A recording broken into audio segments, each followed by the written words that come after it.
উত্তর দিনাজপুরের হেমতাবাদে bus lorry মুখোমুখি সংঘর্ষ, ঘন কুয়াশার জেরে এই দুর্ঘটনা বলে দাবি প্রত্যক্ষদর্শীদের। এ বিষয়ে কথা বলবো আমাদের প্রতিনিধি সুদীপ চক্রবর্তীর সঙ্গে।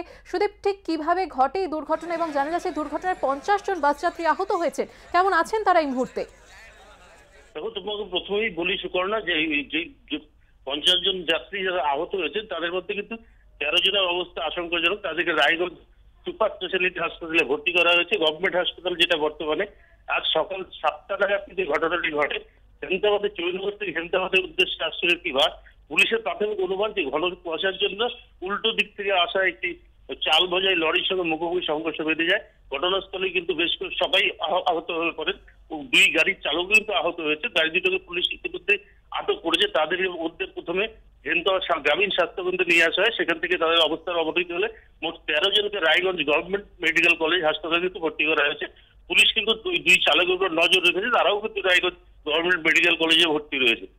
সুকর্ণা, ধন্যবাদ সুদীপ।